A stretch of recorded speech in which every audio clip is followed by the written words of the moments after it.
My name is Jim DiTullio, and I'm the director of the University Counseling Center.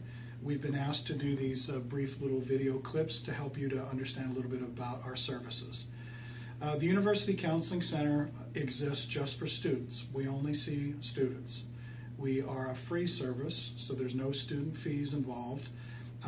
We are confidential, that any students who are 18 years of age or older have a right to confidentiality and privacy. And there's some exceptions of when we will break confidentiality, but for the most part, everything that you speak with a counselor about stays with the counselor. Our office is located in Memorial Hall. We are on the first floor. If you come in from the south, which is the main doors in Memorial Hall, we are the suite of offices to the left. Our Disability Resource Center is to the right, and our Career Development Center is straight back. So we're the suite of offices to the left. We currently have a staff of 9 licensed mental health professionals. One of those is a psychologist who is able to do a variety of assessments.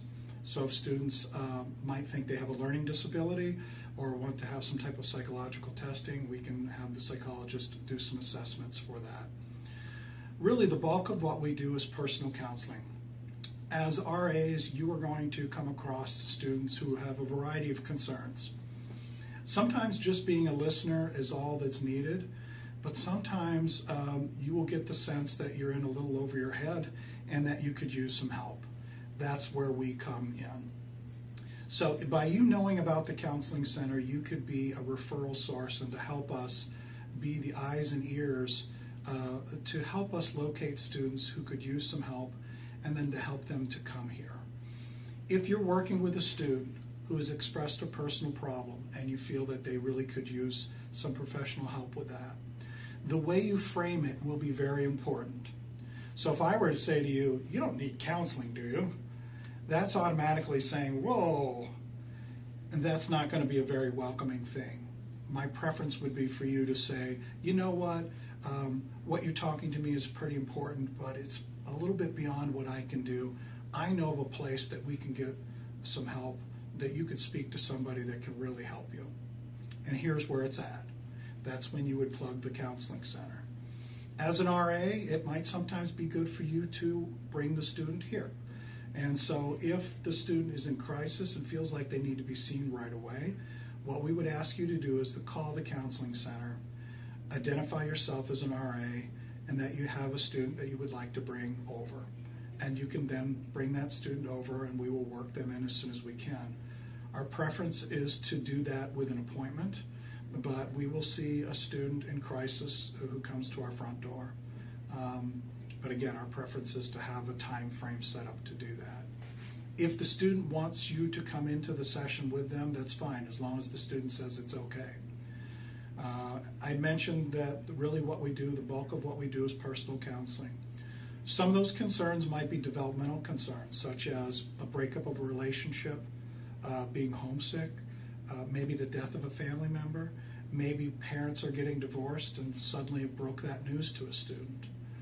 All of those are examples of issues that are not mental health related problems. So we call them developmental issues. In addition to those, some of our students then sometimes have more mental health related problems. It could be a clinical depression, an anxiety disorder, an eating disorder. A lot of those types of concerns, students will come to us and we will help them. If students' needs go beyond the scope of what we can do, we will make referrals to the community, but we try to see as many students as we possibly can. Another thing I want to point out, that as RAs, you too are students, you have the right and access to our counseling services and for them to be confidential. Just because we're connected with housing and we work a lot with University Housing and Dining, I want to assure you that as an RA, if you can come here and seek counseling on your own, the only way we will disclose that to anyone is with your written permission. So we are a safe place that you can come talk about a variety of concerns, and you don't have to worry about us speaking with someone from housing or speaking to your family member or to your faculty member.